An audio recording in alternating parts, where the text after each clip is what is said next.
بسم اللہ الرحمن الرحیم۔ الصلاۃ والسلام علیک یا سیدی یا رسول اللہ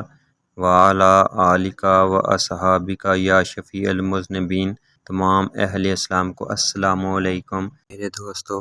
نبی کریم رؤوف الرحیم صلی اللہ علیہ وآلہ وسلم کی بارگاہ میں درود پاک پڑھنا اللہ تعالیٰ کی طرف سے گناہوں کی معافی اور مغفرت کا پروانہ ہے۔ جو بندہ اپنی جوانی گناہوں میں گزار دے اور اللہ تعالیٰ کی یاد سے غافل رہے، اور جب اس کی عمر اختتام کے قریب ہو تو اس کے گناہ اتنا زیادہ ہوں کہ گناہوں کی کثرت کی وجہ سے موت، قبر اور حشر کا خوف ستانے لگے، تو اس بندے کو چاہیے کہ درود پاک کو دن رات کثرت سے پڑھنا شروع کر دے، تو انشاءاللہ تعالیٰ اللہ اس کے تمام گناہ معاف فرما دے گا اور اس کی بقیہ زندگی میں اسے نیک اعمال کرنے کی توفیق دے گا۔ اور اس کے علاوہ جو شخص یہ درود اول و آخر پڑھے گا،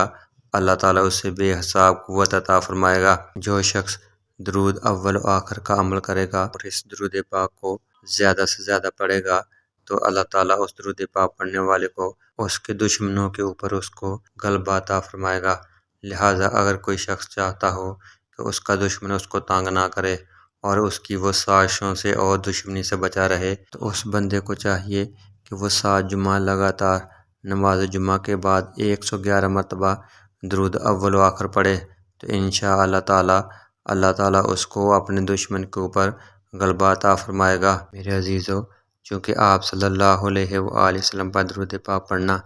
گناہوں کی معافی ہے، اور ساتھ ہی ساتھ اللہ تعالیٰ اس کو اس کے دشمنوں کے اوپر ایسا غلبہ عطا کرتا ہے کہ اس کے دشمن اس سے مغلوب ہو جاتے ہیں، اور قیامت کے دن گناہوں کے کفارے کی وجہ سے اللہ تعالیٰ اس کی مغفرت فرما دیں گے۔ جیسا کہ آپ صلی اللہ علیہ وآلہ وسلم کی حدیث مبارکہ ہے، مجھ پر کثرت سے درود پاک پڑھتے رہا کرو، بے شک تمہارا مجھ پر درود پاک پڑھنا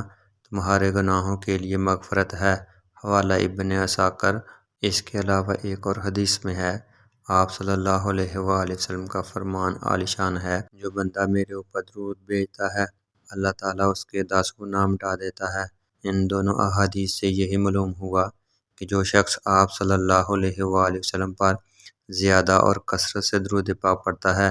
اللہ تعالیٰ اس کے گناہ مٹا دیتا ہے اور اس کی مغفرت فرما دیتا ہے۔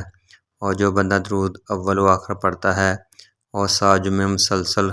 اس کا ورد کرتا ہے، تو اللہ تعالیٰ اس کو اس کے دشمنوں کے اوپر غلبہ عطا کرتا ہے۔ تو جو بندہ کسی وجہ سے اپنے دشمنوں سے تانگ ہے اور ان کی چالوں سے، ان کے مکر اور فریب سے بچنا چاہتا ہے، تو وہ درود اول و آخر 7 جمعہ تک مسلسل پڑھتا رہے، تو انشاءاللہ تعالیٰ اللہ تعالیٰ اس پر کرم فرمائے گا۔